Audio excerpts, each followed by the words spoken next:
And we're live with another podcast. Mike here with Jeff again. Got quite a few things to talk about today. Jeff's favorite player, we have some things to talk about him. Nylander signed. The Flyers won a game. Yep. Surprisingly, they won a game. Yep. Against the Penguins, who are also which is a huge victory. Who are for also them. struggling. I mean, Yeah. that's definitely a game they could kind of build on. I agree. Even in the game, kind of build on, but we'll get to that later. Some updates for Flyers injuries too, to kind of keep in mind. That's right. Look out for. And we're gonna touch on Ron Hextall's press conference last Friday too. Kind of touch on the highlights of everything, but we'll get into it with the most recent thing, which would be William Nylander signed. We kind of talked about this our last podcast, what the Maple Leafs should do with him. Yeah, we did, and I don't know if we necessarily mentioned what type of deal he would get. No, I just kind of thought maybe we should Right. just trade him away just because Right. you could get some aspect or some things back to help your back end on your defense and everything. But yeah, they went for a signing, and I forget what the contract was. So the contract, it's a 6-year deal. His new deal pays him $41.77 mil over 6 seasons, and something you and it carries right before we got on the podcast is this year is going to be paid $10.2 million, and the following years it's going to go down to $6.9. Yep. So that's a pretty big drop off, but the annual average value is 6.9, as you just mentioned. Mm-hmm. The first season, carries a prorated $10 million salary that comes out to 6.77 mil, including a $2 million signing bonus. That means it has a current season average annual value of 10.2 mil. The quote-unquote out years of the contract after the season carry a cap hit of 6.9 mil. And according to TSN, the second year of the deal sees Nylander's base salary drop to $700,000 with the signing bonus of 8.3 mil. In 185 career games for the Leafs, who drafted him 8th overall in 2014, Nylander has 48 goals, 87 assists. Mm-hmm. And he's played on the top line with star center Austin Matthews the past 2 seasons. Yes. Now that Nylander's back, do you put him back there? No. Where do you put him now? Second line? Third line? Second line. Because that's the kind of the interesting thing is Because how will this shape out? Yeah. Because I don't. Can you bring up their lines? I'm just about to. I was gonna say I don't know how their lines are so right now. right now, it's believed to be according to DailyFaceoff.com, Zach Hyman, John Tavares is now that number 1 center spot. Mitch Marner. Then you have, so maybe you got to put him. Put him back with Matthews then. I think so. If he's already on the second line, right? Well, here's my opinion. I would throw him. I would replace. I would throw in Nylander in that top line for Zach Hyman. Put Hyman on your third line maybe. But depending on how the chemistry is. The second line I would not touch. Here's why. Patrick Marleau, Austin Matthews, Kasperi Kapanen. That's a pretty lethal second line. Well, sure, don't get me Flyers, wrong. The fourth line was pretty right? I mean, don't get me wrong. It would be even more lethal if you put replace one of those players with William Nylander. Yeah. But the question is, I honestly don't know where I would put him. Yeah, I don't know. Because I would prefer to put him with where Zach Hyman is right now on the top line. I was actually going to bring up their stats to see how well Hyman's playing this year. Okay, he has 14 points, 6 goals, and 8 assists in 27 games. Okay. I feel like maybe not to start the year because he's coming in quarter of the season. Exactly. But so maybe if he gets going, maybe something you can. Put so in what there you at some could point. do is replace someone like Andreas Johnson or Connor Brown on that third line. Because Nazem Kadri's on that third line. Or what you could just do is, because every team, I'm sure they'll go through it too, the struggle period where you kind of just can't seem to get it going. The Flyers obviously had it all year, but every team kind of goes through a spurt where they're not that great or can't really get things going, and that could be a move that they can make. Obviously, it helps them more depth-wise too offensively. Not that they really needed it, but they have it because they've been doing fine just without him. What's also weird is you're not taking Marner off that first line because he has the most points. He's 6 goals and 32 assists. 32 assists. Yeah. Yeah. Okay, so the roster move expected for Leafs with Nylander coming back. According to Nick Kyprios, Josh Lavio is in play.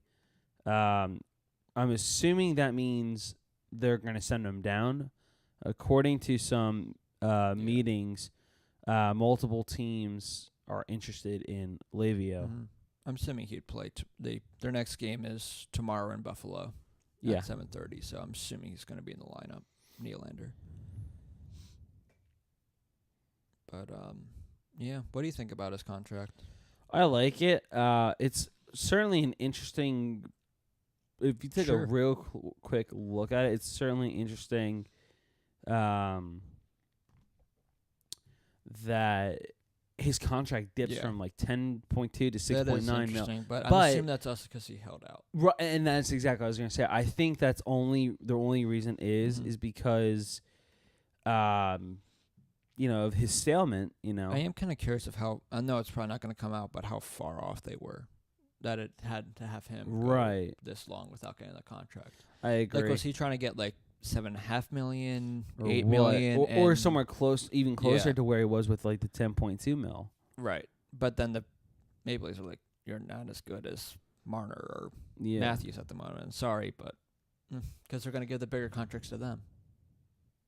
Matthews, I could see getting $8 million. Yeah. Marner probably around there, maybe a little less.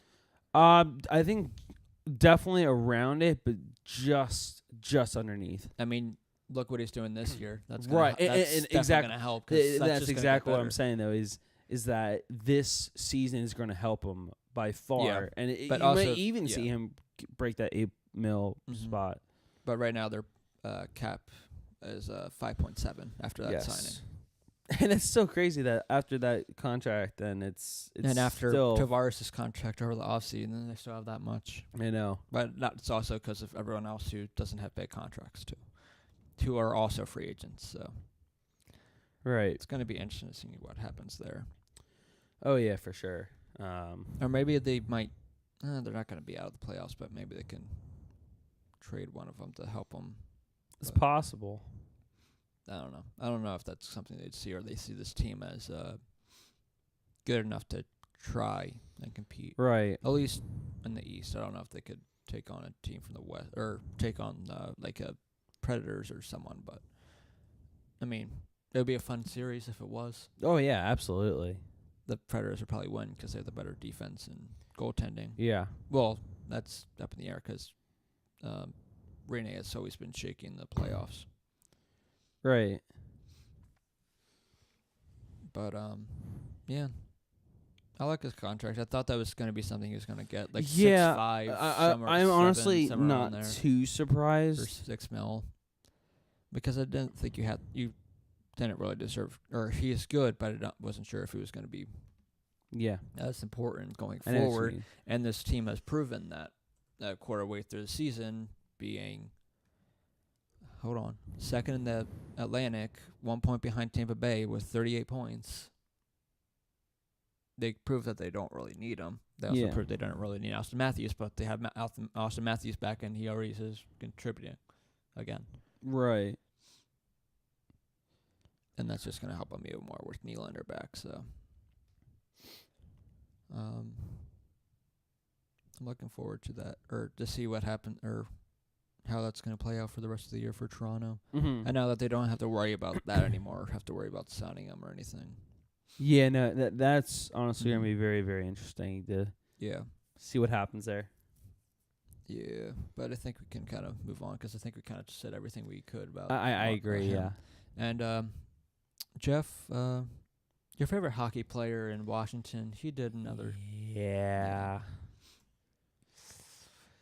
Alrighty. He did another. He did another no-no. He did another no-no. So, for those who don't understand what we're talking about yet for some reason, Tom Wilson the other night, they were playing the New Jersey Devils, and he got ejected from Friday night's game against the Devils for an illegal check to the head with forward Brett Seney in the second period. And the thing that really makes me mad. All right, so I'm glad that the refs did the right thing. They kicked him out of the game. Yeah. Well deserved. And if you look, hold on, let me go back. I have a lot of tabs up right now. Hold on. If you look at the hit again, that way we can kind of watch at the same time. As he goes to put, twist turns. Yeah. Fires the puck back in, and his back is facing Wilson. Wilson's skating in towards the neutral zone, and he just runs him over immediately. He picks up speed near the last minute. He does. He does pick up a lot of speed. He takes an extra step. The one thing that irritates me even more is that after the game, and not even that, like it looks like he hit him in the back of the head. Too. Right. That's a dirty hit. It really is.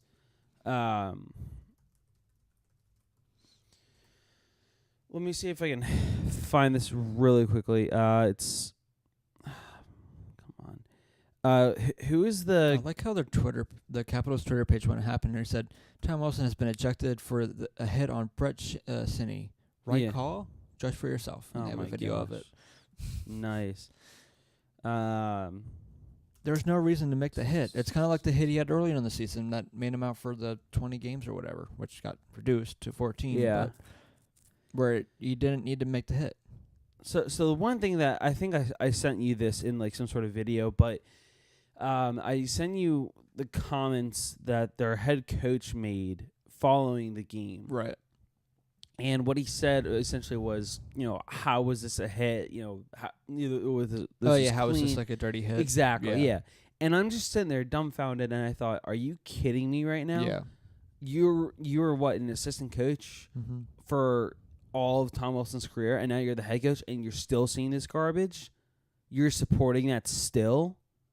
That's not a clean hit. Anyone in the league can see that. Anyone with eyes can see that. But Wilson, he has to learn his lesson. But unfortunately, he won't because the NHL decided, no, there's no hearing. Nope. That even set you off even more that there was no hearing. It really did, because... If you're trying to get rid of these hits, and he already did it earlier in the season, I feel like that would make it even easier for him. Exactly. That's the point. I always take these things back to Rocco Gudas, because for some reason he has just as big of a name for if he gets another big hit, he's suspended for a long period of time. Right. And like that 1 year where he was out like a bunch of times or whatever, they were like one more hit and then he was fine. Yeah. Like they were quick. They're always quick for these guys with big name or a reputation of these things to quickly have the hearing or to give them another hearing because of it. So Frank Saravelli made a interesting point. I like Frank Saravelli a lot. He's a great guy, but respectable. His comments I don't like here. Yeah.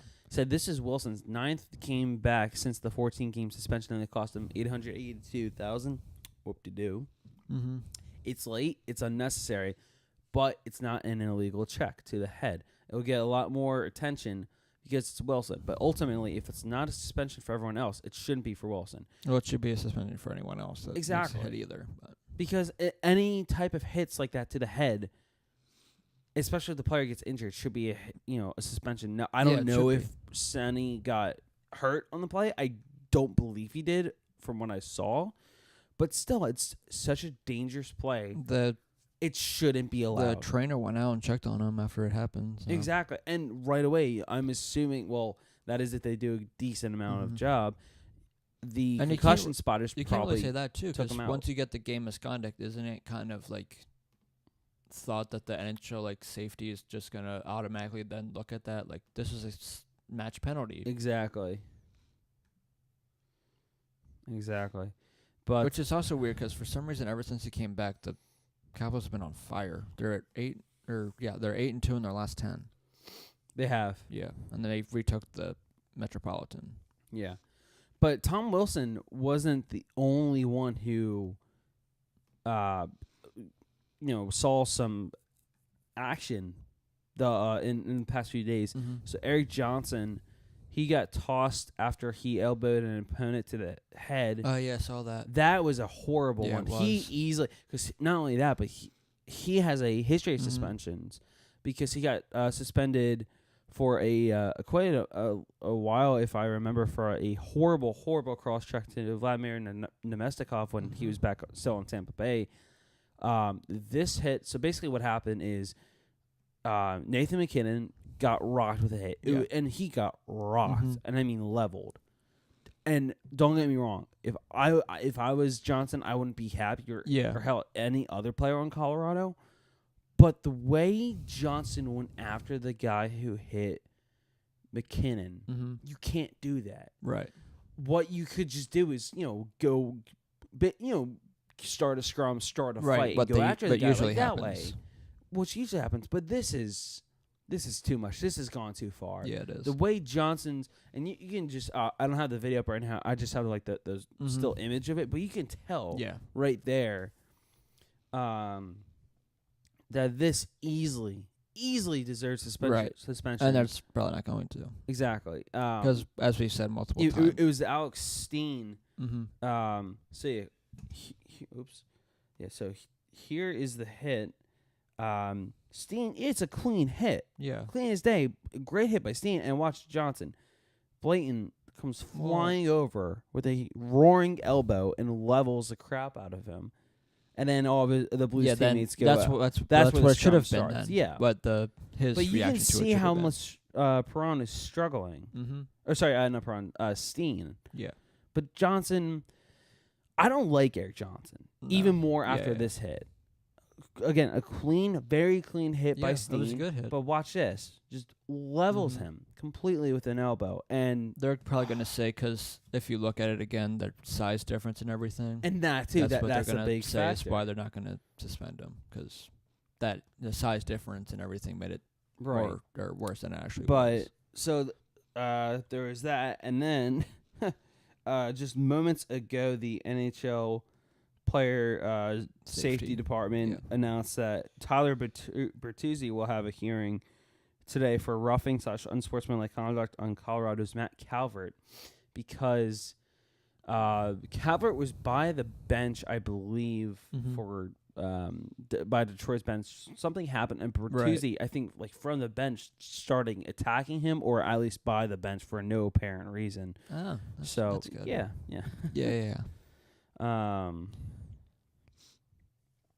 So it's been a lots of but we've said multiple times on this podcast that NHL player safety is not really the best with this kind of thing. No, it's embarrassing. And I honestly think that someone who cares about the sport and their players, like a Daniel Carcillo, should actually be operating the Department of Player Safety, because he actually knows what it's like to go through that. I'm sure he's given his 2 cents on these things too. Oh, absolutely. And he's gotten backlash for it too. Right. Well, he's the one that's been out in front of it, so obviously you're going to get backlash. Right, regardless. Anything you kind of come out and say, you're going to get some backlash for. One of the things he did say about the Tom Wilson hit was he said, "I do not agree," referring to Frank Cervelli's comments.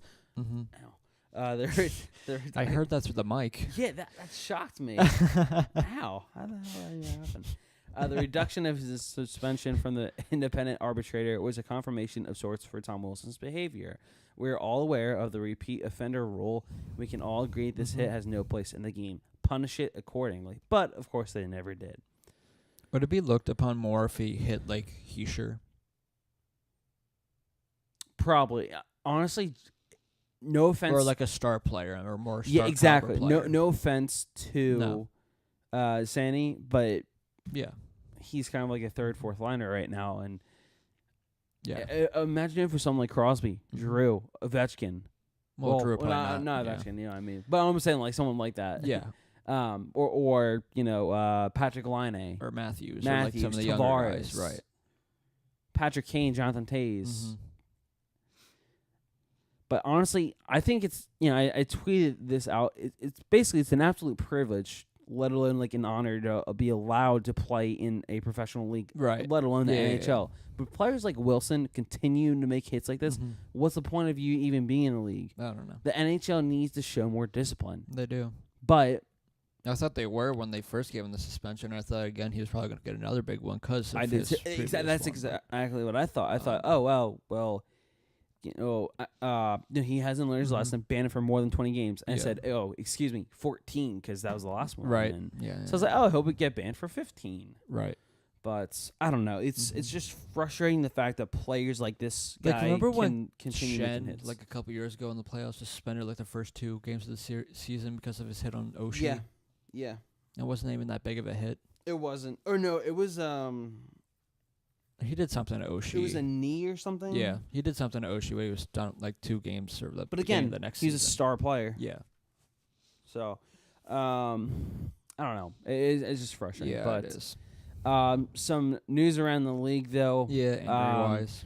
So The injury bug has hit the Predators. Yes. Oh, my God. Again. This time, Philip Forsberg is Yeah. on the IR with an upper body injury. Mm-hmm. He will be out 4 to 6 weeks. In addition, Nick Bonino has an illness in his day-to-day.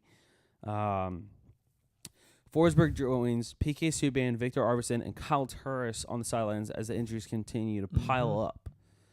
Yeah, it's been a really injury. Like, there's injuries every year, but it seems like the bigger name people. I think I Right? said it That's before this season. it's of keeping unreal. hurt. But other news. Like, even the Flyers have had a lot. Oh of yeah, injuries. no, for sure. Like, this is the first time where they're like relatively healthy. Yeah, Minus like Corbin Knight and Elliott. and Morin. Right.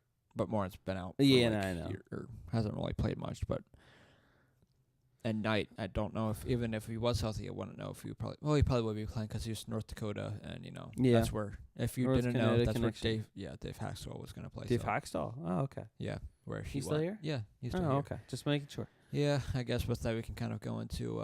Well, before we do that really right, quickly, right. so some other things around the league really quickly, then we'll get into that. Mhm. Patrick Laine just the other day became the 4th youngest player in NHL history to score 100 goals. That's unreal. Yeah. It's amazing.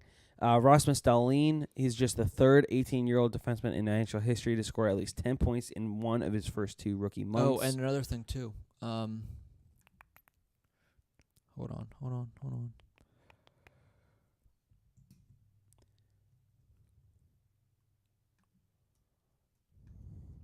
I was gonna say Skinner. I was trying to look at his stats because I saw the other day he's near the top. Yeah, no, Skinner is doing well.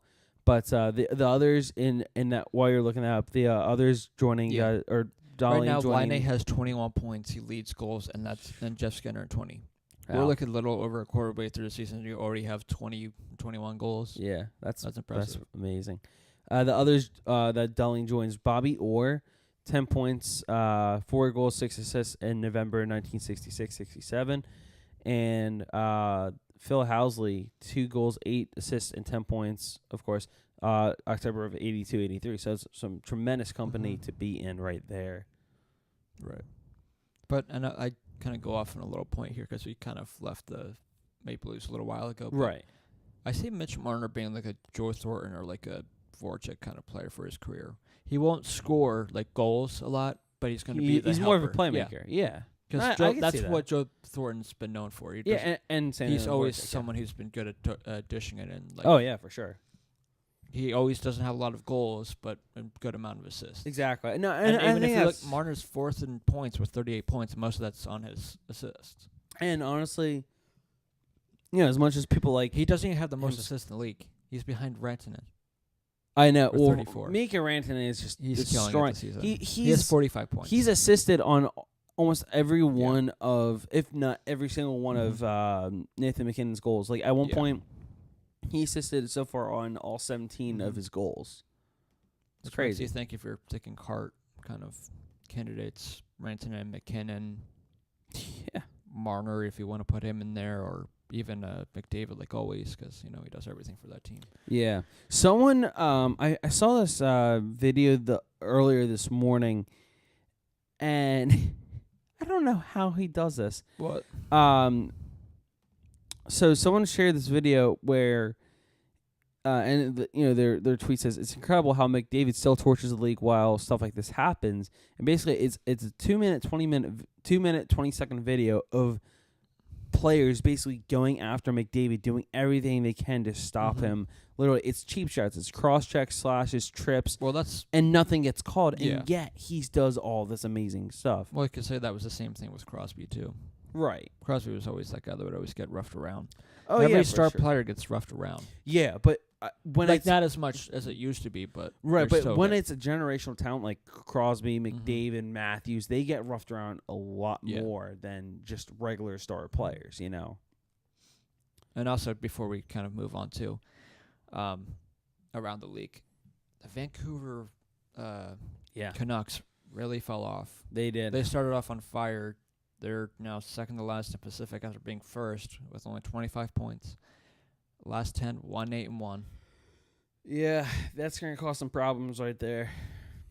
They are second in goals allowed this season, right behind with 102, right behind Ottawa, or in front, I guess you could say. Ottawa with 109. Yikes. The Flyers have 88. If you want to put it in perspective there. Yeah. I don't know what happened there with Vancouver, but obviously I think people kind of thought it wasn't going to last their hot start to the season, but still, they're still a young team, so right. Still you're learning and having it without the Sedins. It's going to be a tough one. Yeah, but I think anything else really happened in the league that we can kind of talk about around it? I think that's it for the most part. For the most part. There's not really...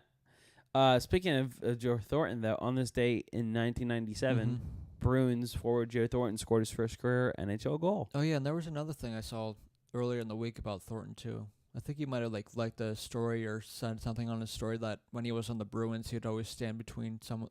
Yes, I did see that. That was one of the coolest things I ever saw. Yeah. I know exactly what you're talking about. So I forget, because I know I retweeted it. You either retweeted it or you liked it. I hope I just retweeted it because that might take some time because I forget which players it was, but basically during the warm-ups, Joe Thornton, when he was on the Bruins, I thought it was when the national anthem was going. It was when the national anthem was going.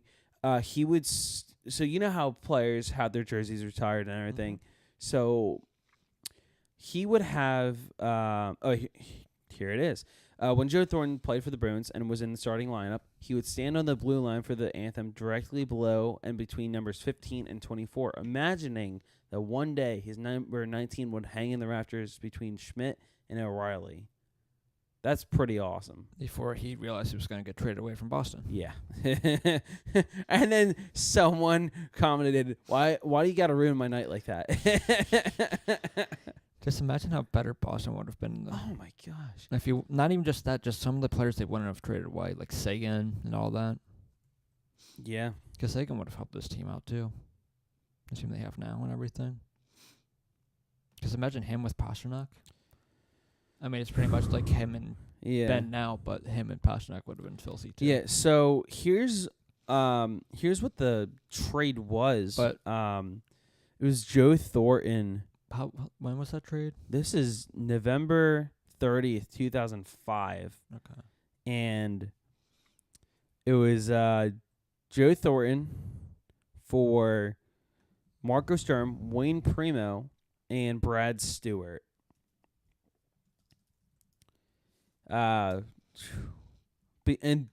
those teams were in last place to shake up their franchise.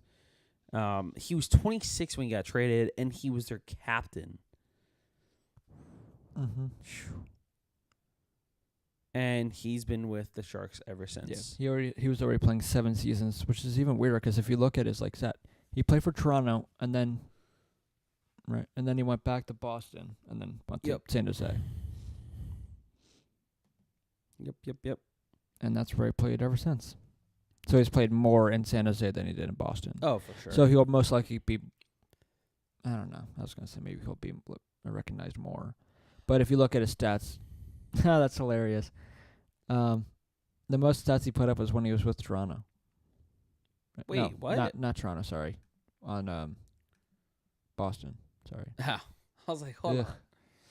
I'm out of touch here, sorry. I can tell. I thought it said Toronto. It was not Toronto. He's not on Toronto. I was going to say... when he was on his last year in Boston. Nice. Second to last, sorry.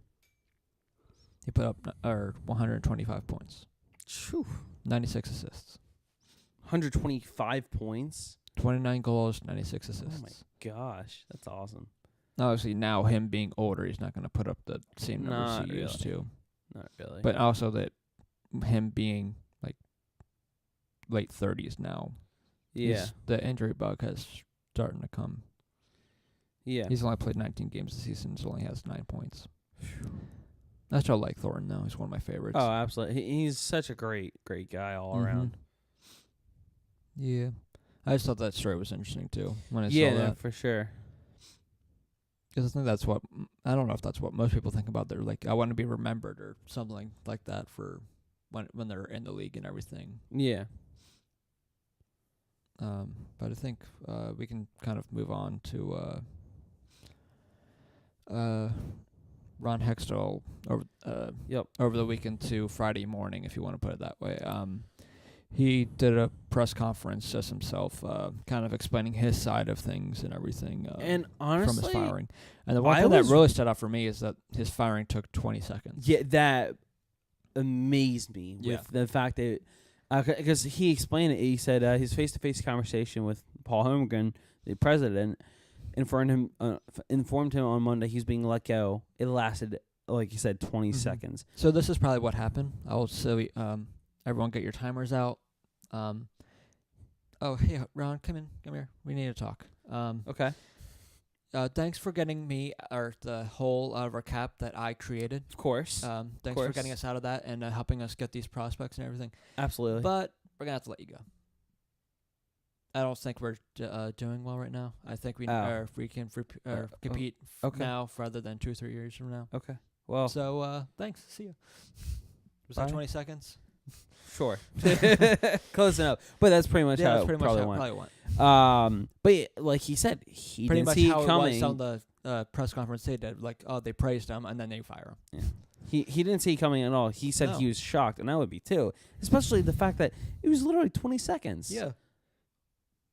Like, you do that. Like, Homer's got some balls. Yeah. Man.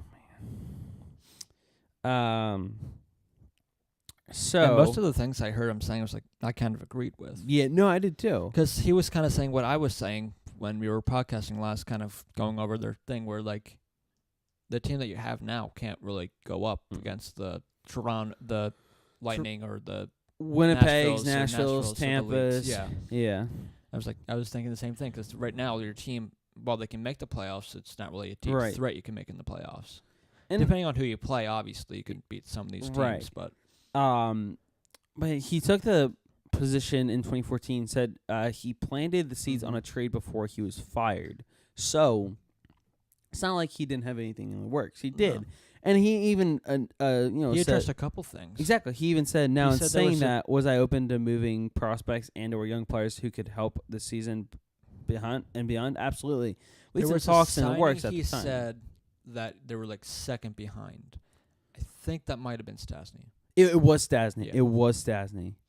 There was a trade or something too that didn't really pan out either, which I think might have been the Rhino. Right. He's also noted if something would have made sense for us short term and long term, we would have done it. Certainly, I wasn't willing to trade an early 20-year-old player for 34, 35, and 36-year-old player, especially if they had term on their contract. Yeah. Now, that's just common sense. Which that's just straight up common sense. I guess you can also kind of say he did the same thing when he got Laterra. Right. Yeah, I see what you're saying. Because Laterra is... well, no, I'm sorry. I always think Laterra is older than 30. He's only 30. But 4.7 million. But here's an interesting note. When he was hired, club chairman Mr. Snyder supported his patient approach with building through the draft. He kind of reflected and said, we won the first 2 Stanley Cups with being patient. So he was on board, Hextall said. And Hextall noted that in his press conference, he said it took the Kings 6 years before they won the cup. And that's being patient. We're in year 5? Yeah.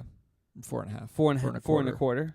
But still, because I'm just as curious to see, and Hextall was the first one to say this was hell in LA for the first few years. Yeah, and that makes sense because literally before 2011, They hadn't made the playoffs in quite some time, and so or even 2010. And I would take they were rebuilding big time. I'd take some of what Ron Hextall was saying seriously because he won it with LA.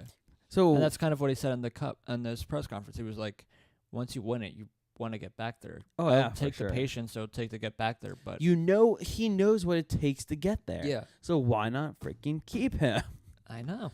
But it also seemed like he wasn't gonna fire Hextall No. or anything. He didn't really see reason to let him go. So if people thought he was going to let him go, it wasn't. Well, and also there was also there was also things about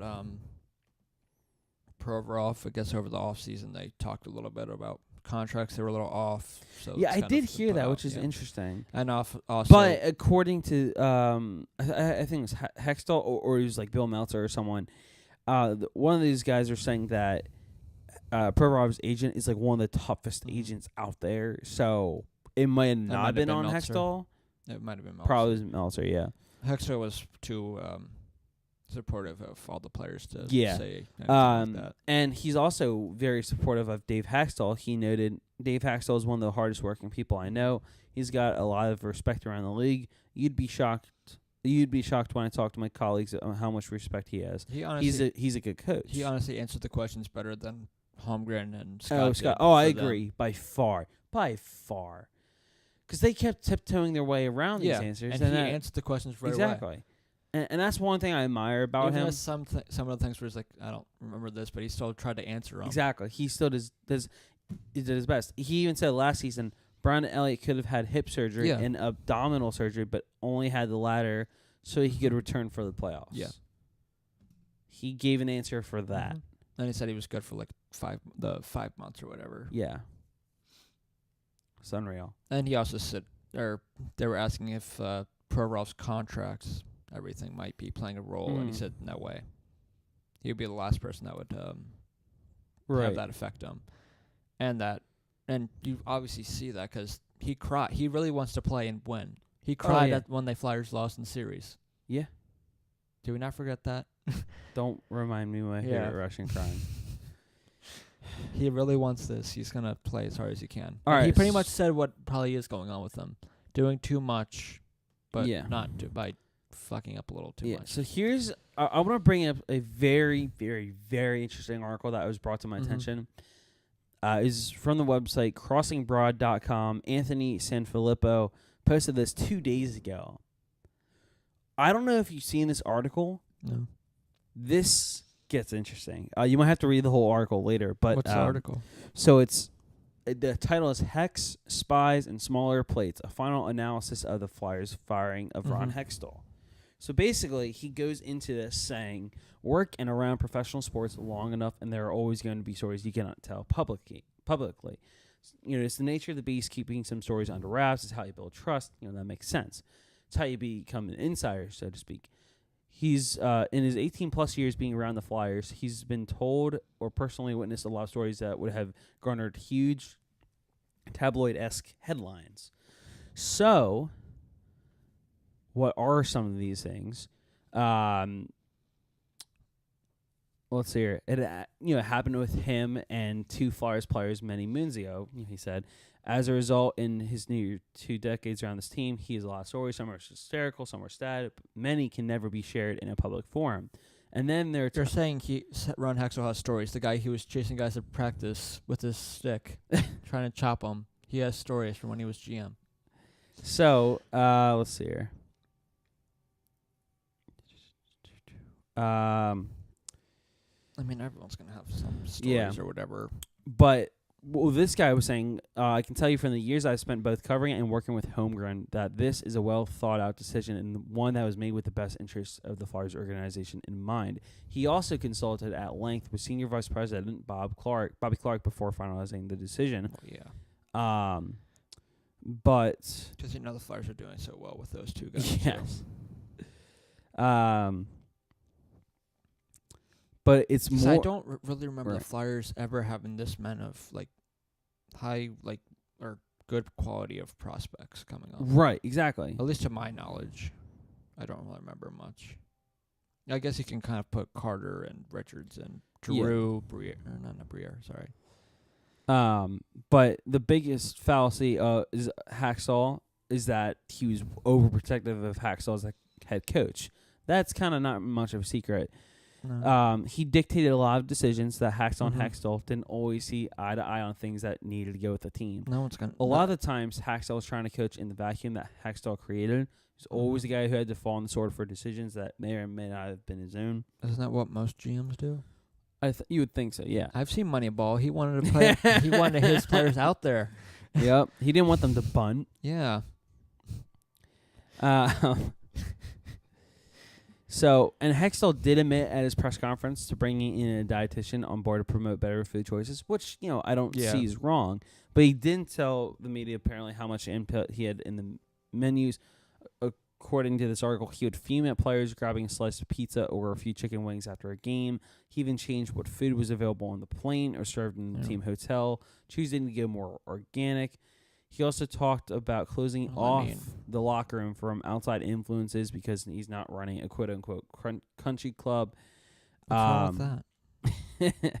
What's wrong with keeping the players together in the room? Well, no. He's saying that he doesn't want any outsider. Well, not necessarily outsiders coming in, but apparently. There was a time where the Flyers alumni wanted to use the locker room for an alumni game. Mitch just texted me this is from Philly.com sports Twitter page. Source: Chuck Fletcher to be named Flyers GM. There you have it, Chuck Fletcher. Mitch just texted me that too a second ago. Cool. And then he said, hopefully Quenneville soon follows.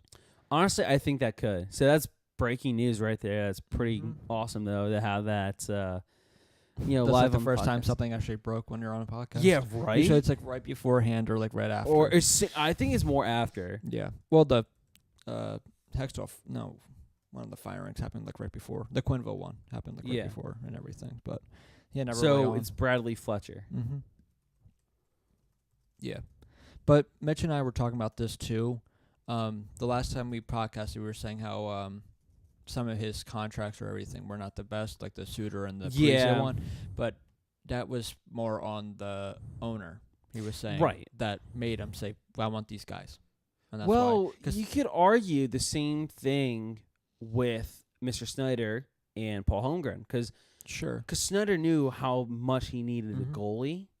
So that's what he did. Yeah, that's what he did with Brizgalov. Exactly. Sure. He kind of forced his hand there. But, yeah.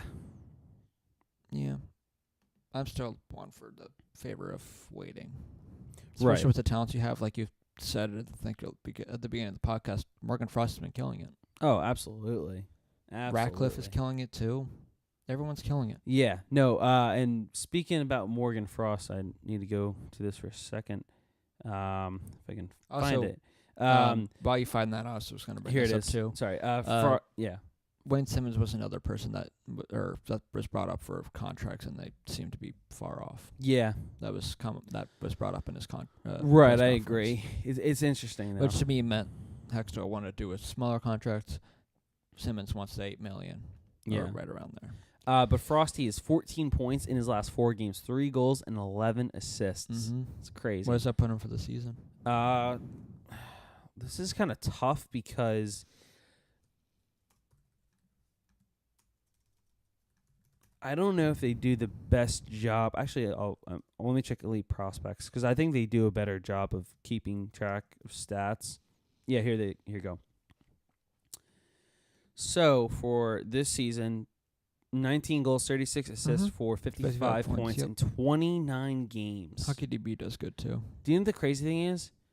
He's already he's gonna be way on pace to easily pass his stats from 2016-17 with 62 points in 67 games. There is a great...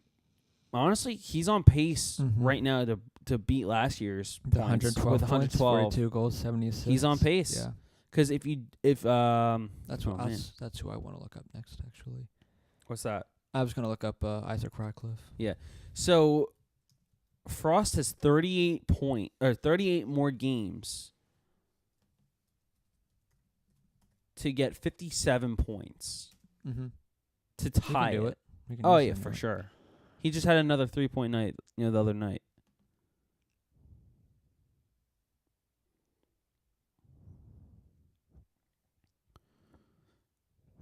Okay. So Ratcliffe, go away. Wait, Chuck. Why is it? Hold on. Is it Chuck Fletcher? Chuck Fletcher, yeah. Why the hell did I think is Bradley? Oh, I didn't even catch that. Yeah, it's Chuck Fletcher. But for the Gulf Storm, Isaac Ratcliffe in 27 games has 33 points. 19 goals, 14 assists.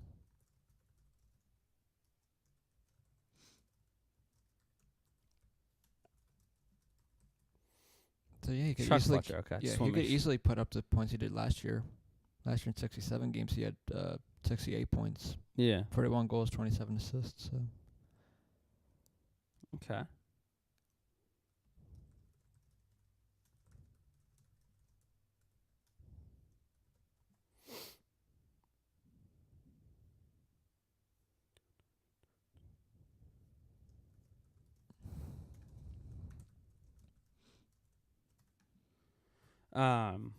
Oh, this is a little off topic. My brother was texting me the other day. Ratcliffe already has a point for the Phantoms. He Nice, played 2 games. He has a goal nice. and 4 penalty minutes.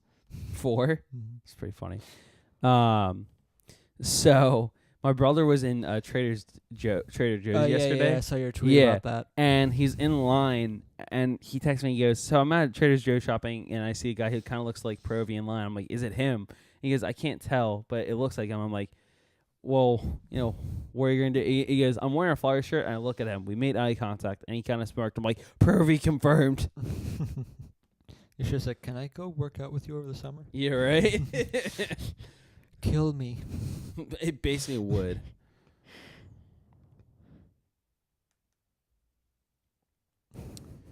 Oh my gosh. But so Chuck Fletcher though is the new GM of the Philadelphia Flyers. And like Mike just mentioned, he has ties to Joel Quenneville. Yep. So And I also saw this too right before we got on. I saw who was it?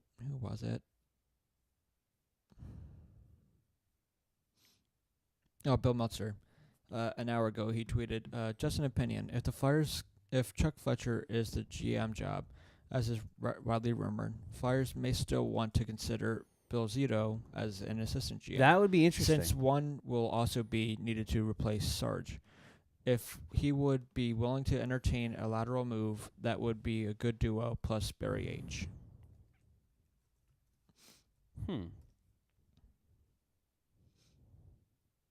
Interesting. Yep.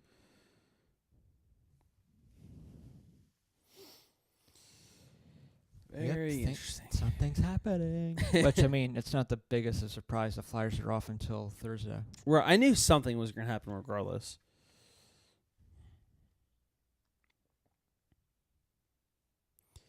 But kind of going back to the Hextall article really quickly, because there's a few more points I want to bring up just because I thought it was extremely interesting. So, which is also funny too, is that once Hextall went away, all the guys now have sources.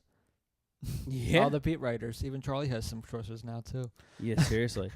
But when Couturier re-injured his knee in a charity game over the summer, apparently Hextall, I don't know how accurate this is, but Hextall apparently made it mandatory that all players wore knee braces to protect their knees, including those without knee problems.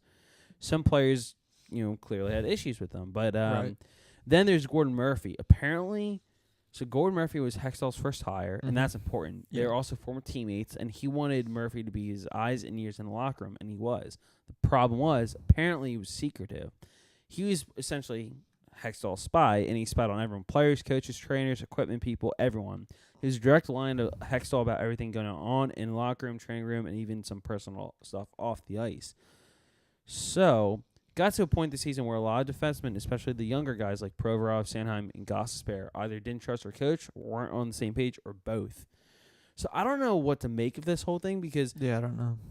it's just very interesting how this Mhm. is coming out, Now, if it's, I want to see it come out from someone else. Right. That is a more trusting source. Right. But it's just interesting that it's out there. I think people are too too focused on Fletcher and the replacement to really focus on any of that. So. Right. I mean, if it was something like huge, like Drew and Hextall aren't getting along, like Mike McCarthy and Aaron Rodgers. Yep. But no, if it was something like that, that would probably get more attention. But this is little things, and it was brought up in his press conference. A little bit. Yeah. Like the dietitian stuff was brought up, and the locker room stuff was brought up too. But she answered and everything, so. Right. I don't know how much of that is true or whatever, but.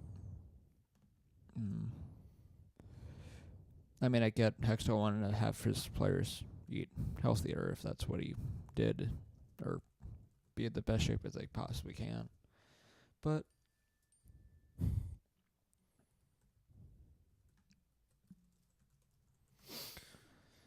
the Flyers won a game finally after letting him go. They did. We can kind of jump right into that. They faced off against Pittsburgh Penguins, and Anthony Stolarz got the start in net, which I was very happy to see. And also, Neuvirth's back. Yes. And he backed up, but he's back. So, reviewing the game really quickly, Crosby, just 39 seconds in, gets a great pass from Jake Gensel for the goal.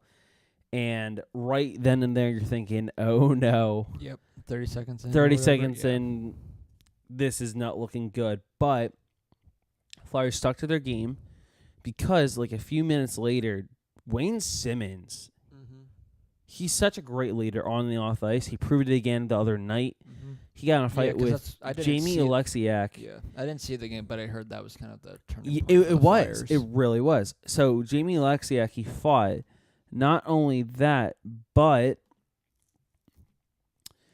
Alexiak is, what did they say, 50-some pounds heavier? He's 6'7". And like 5 inches taller than Simmons. Sure, Simmons got a few licks in. He really wanted to get that first fight in the season too. Yeah, that's kind of what he said at his press conference. Yeah, because apparently he's been trying to fight some people throughout the season, but I wouldn't say answered the bell. There was a couple times where he went a little aggressive. Like there was, I forget what game it was, but like the Flyers were winning. It was garbage time, and he just randomly went after someone. Yes. But I mean, that's something that kind of gets him on his game, is kind of getting into the fight and everything, and standing up for his players, or trying to be the person that helps spark them. Also, the biggest thing that happened in that game, Flyers scored a shorthanded goal. They did. Guess who it was? Who else? But Dale Weiss. What a guy. Yeah. The grittiness of Dale Weiss. Maybe you were wrong, Jeff. Maybe he does belong on the top 6. You're probably right. He doesn't, but he is. I mean, like I said, he hasn't played terribly this season, but he's just doing what? I mean, he's playing his best since being on the Flyers, so I guess it is kind of better than having Yori. But Yori did play yesterday. Yep. Who did he play for? Yesterday, Saturday.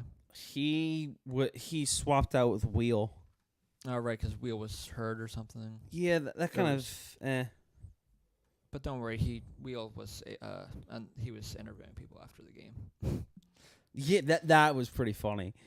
Jordan Wheel following the game, he had and to his credit, he didn't use a water bottle. He used an actual microphone, because most of these players, they use their water bottle or even their hockey sticks, like the butt end of it, and yeah.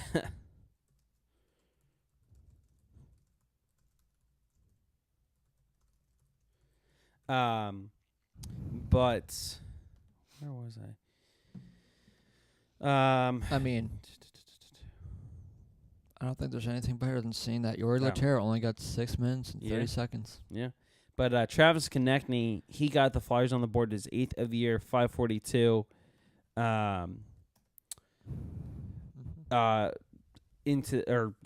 basically, roughly around 5 minutes after Crosby scored, and that fight seemed to spark, I think they just. the Flyers. I think the Flyers just kind of needed a game against a rival to kind of get their frustration out Right. of everything. And I'm assuming Simmons probably has had some, he's probably been pissed about this whole thing too, whenever he's not doing well, and he wanted to get that fight. Yeah, he's been injured and everything, and the interesting thing is that Mike Sullivan, the Pittsburgh head coach, he said he was asked if Alexiak should have turned down Saturday's request of the fight because if the Flyers said it energized them. Sullivan basically snapped and said he did the right thing. It gave us life too. So for me, they can talk about it all they want to. Jamie did a great job sticking up for his team. He didn't stick up for his team. He just answered a fight. Yeah, but you can tell in the way Sullivan said that that it got under his skin a bit because that certainly did energize the Flyers. Sure. Now, to be fair, you could I guess argue the fact that it did energize the Penguins because in the second period, Riley Sheahan scored his third of the year on a great play, sniping it. I believe it was blocker side past Stolarz. Yeah, I wouldn't know. Huh? I wouldn't know. I didn't see the game. But the good news is Flyers got right back literally a minute and 3 seconds later. Claude Giroux on a beautiful, and I mean gorgeous feed by Jake Voracek. Voracek was on the right side, passed all the way across towards Giroux, who's closer towards the face-off circle by the net, that side of it. And then who else? But you said Dale Weiss, 51 seconds into the third period on the penalty kill. First shorthanded goal of the year on a breakaway, 5-hole beating Casey DeSmith for a 3-2 Flyers lead. And that would hold as Jake Voracek got the empty netter with 22 seconds left to seal the deal for a 4-2 Flyers victory. Anthony Stolarz making 30 saves in this contest. Jeff, what's bigger? Andrew McDonald getting 3 points or Dale Weiss scoring that shorthanded goal? And it was also the game winner. That's tough. Honestly, McDonald getting 3 assists. Yeah. I think that was the go-to move right there. Secondary assists, but he still put up he had 3 points in the game. He had the most points out of any player in the game. Yeah.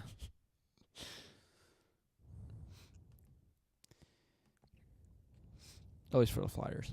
Right. Actually on both sides. Wow, this is crazy. So the Flyers will have their first GM in 28 years that did not play for the Flyers. Yeah, they wanted. That's what again, Holmgren an outside said source, was, and I love that about it. Sure, but that's kind of the thing with Holmgren, or what Hextall also said in his presser, is that it's gonna be hard to try to take a team or take a job somewhere else. Because I wonder if he goes to Seattle now. I'd go to Seattle, or if Edmonton finally fires their GM, I go to Edmonton, build around Connor McDavid.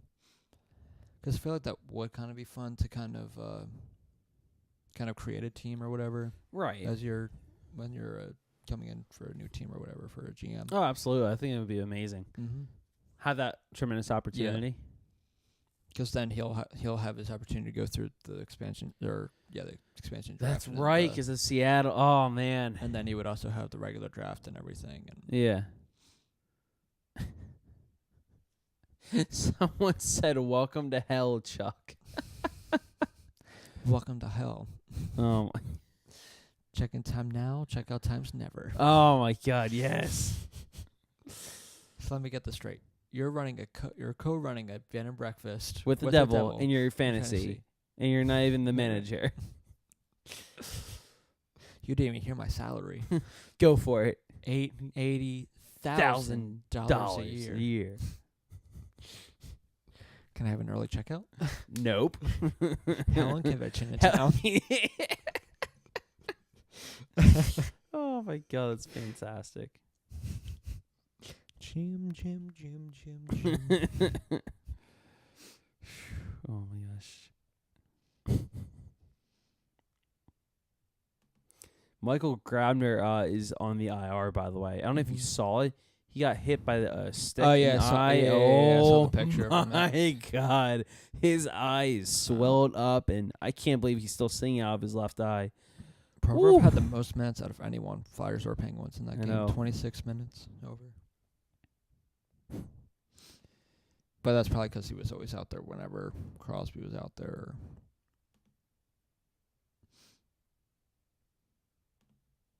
Yeah.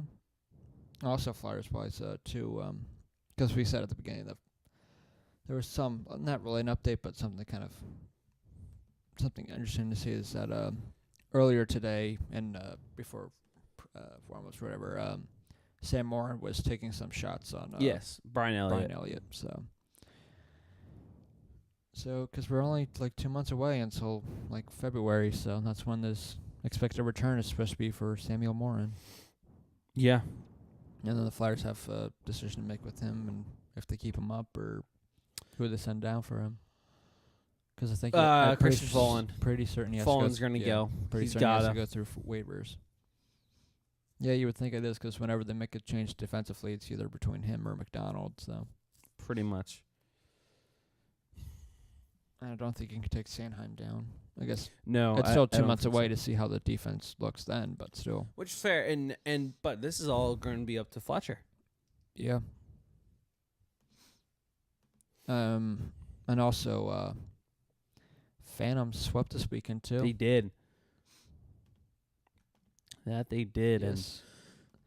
And Carter Hart looked really sharp, Mhm. by the way, including a spectacular kick save and a beauty. Yeah. As the Phantoms, one of the teams that they beat was the defending Marlies, yes. Calder Cup champs, Yep. Toronto Marlies. Mm-hmm. And kind of going back to where is this? For the prospects, here we go. So I don't know if I'm assuming this is for. I don't know actually. Flyers prospects, their Twitter page tweeted out. Phantoms won 5-2 against the Marlies in convincing fashion. Actually, they go to a perfect 3-0 this weekend. Nicholas Aube-Kubel had a goal. David Case had 2 assists. Philip Myers had an assist. Yep. Mark Dave Freeman had Isaac assists. 3 minutes ago can confirm Flyers' next general manager will be Chuck Fletcher per source Broad Street Hockey. Nice. Or from Sam Carchidi, sorry. Yeah, Broad Street Bowl, yeah. And Carter Hart, 33 saves on 35 shots. By the way, Nicholas Aube-Kubel, his goal was in overtime for a nice victory there.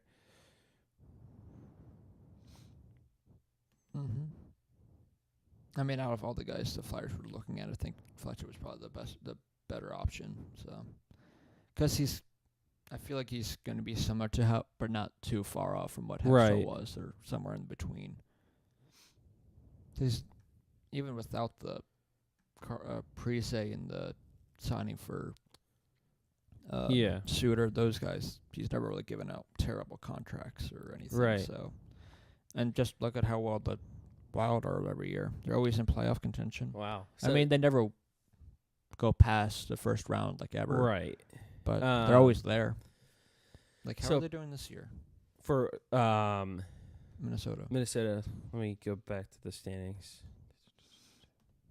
I know it's not his team right now, but Well, right. He brought in Eric Stahl. He did. There was an interesting. Okay. They were right near the top. Now they're fifth in the Central with 30 points. I'll put it this way. So there's a great article published a couple of days ago, November 30th, on a brief history of Chuck Fletcher's time in Minnesota. Mm-hmm. So he was a senior advisor with New Jersey before. Well, now he's coming to Philly. He's he was named general manager of the Wild in 2009.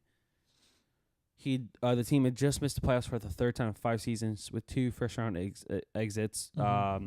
Gabrick was, on his way to free agency and everything. So here's what happened with Fletcher since then. Okay. He has a trade history. It's an interesting one.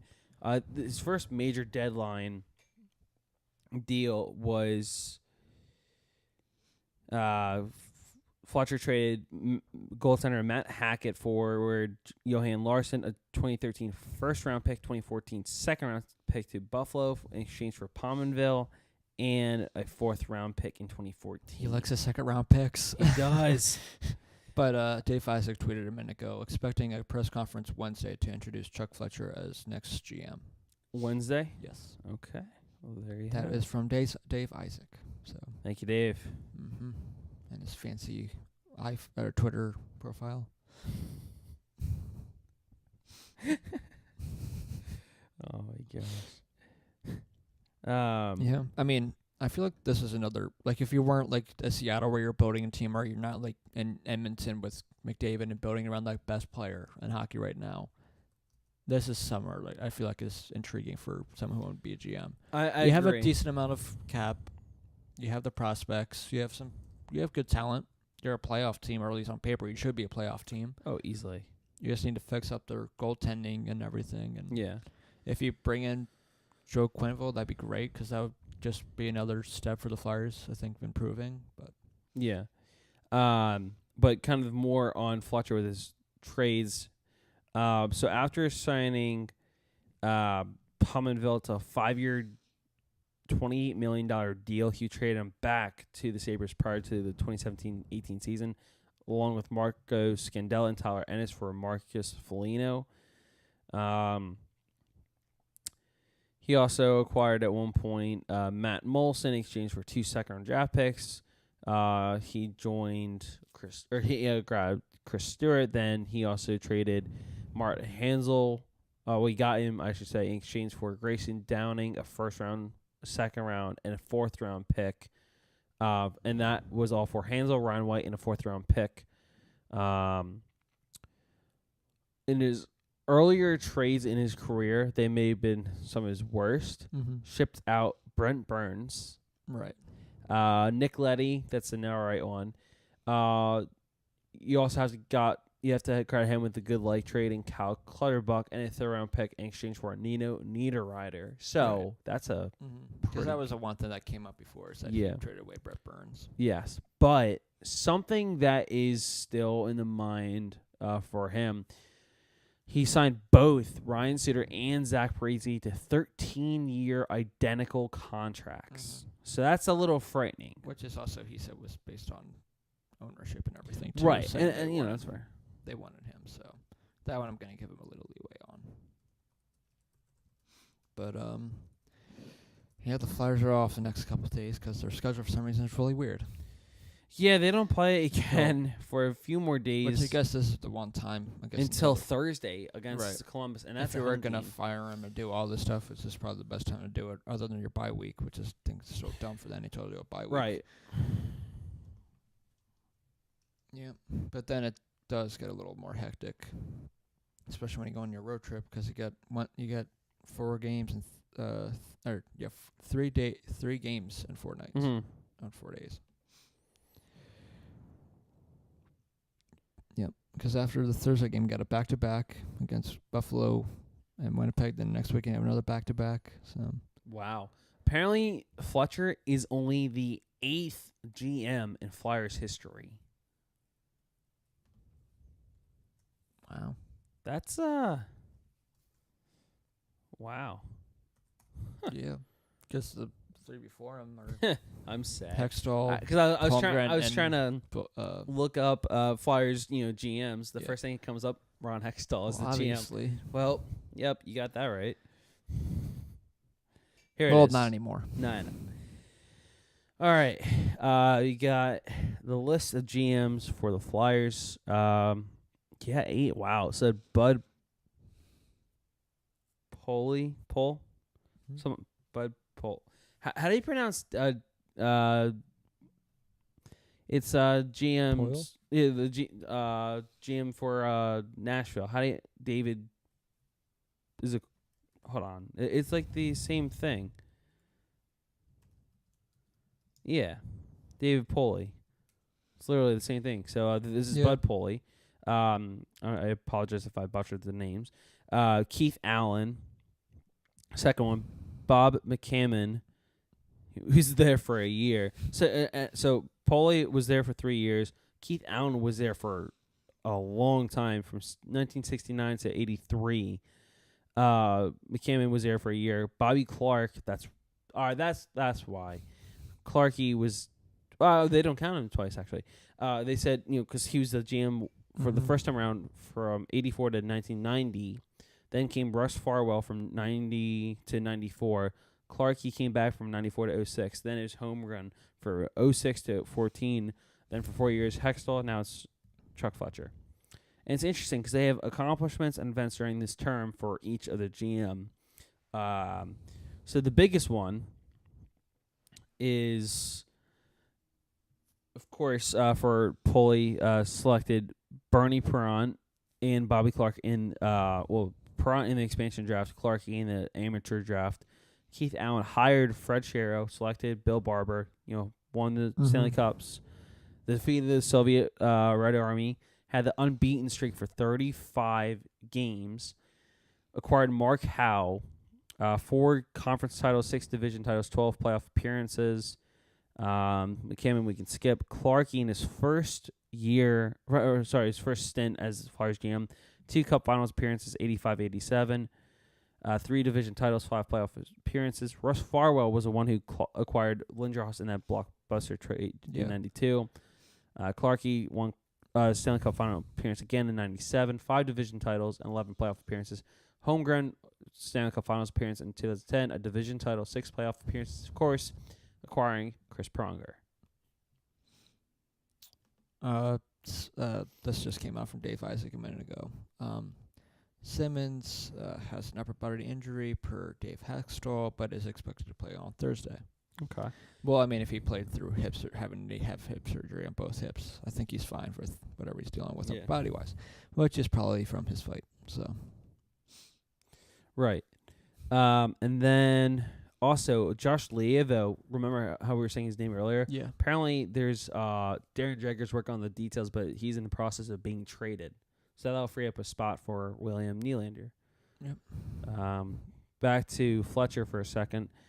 Apparently, Fletcher's family has ties to the recently fired Joel Quenneville, who coached, Chicago 3 Stanley Cups and is a candidate to replace Dave Hextall if the new GM changes his coach. So Cliff Fletcher hired Quenneville as an AHL assistant coach for St. John's Toronto affiliate in 91. As GM, Cliff Fletcher acquired 8 players and deals who became Hall of Famers. He made several blockbuster trades and became known as the Silver Fox and the Trader Cliff. Much like former GM Keith Allen, it was known as Keith the Thief. So, just interesting stuff there. Yep. Which is why everyone's thought maybe he'll bring in Joe Quenneville. I think it's happening. If it is, that's probably dependent on how he feels about Hextall. Well, I think what's going to happen is because he's not going to introduce to Wednesday. And the Flyers play Thursday. Then they play the next night. Yeah. So I think, to be fair, it's a home game too, it's a home game, which is perfect. But I think Fletcher is going to give I think he's going to give it maybe a month. Yeah, maybe the road trip. Honestly, just to see how Hextall looks and everything. Because who knows? Maybe Hextall isn't the problem. Maybe it was Hextall. We never know. I highly doubt that. But I'm just saying. Well, if that was the case, Hextall would have completely changed the lineup from the past couple games, fair. and he has it early. Right. The 3 stars of the week, really quickly. Mark Scheifele, and then you have Aiden Hill, the Coyotes goaltender, along with Jonathan Huberdeau, as those are 3 stars of the NHL for the week. Yep. And yeah, I think that's where we're gonna leave it off today. Then I believe so. Yeah. Chuck Fletcher, the Flyers' next GM. I'm sure the next one will be on talking about his presser and everything. And absolutely. Hopefully they'll actually answer the questions. Yeah, I think so. That'd be nice. And then the Flyers play on Thursday against the Columbus Blue Jackets. Another desperate need of a W. Yeah. 7 o'clock start. You can catch on 97.5 The Fanatic or NBC Sports Philadelphia. But until our next one, see ya.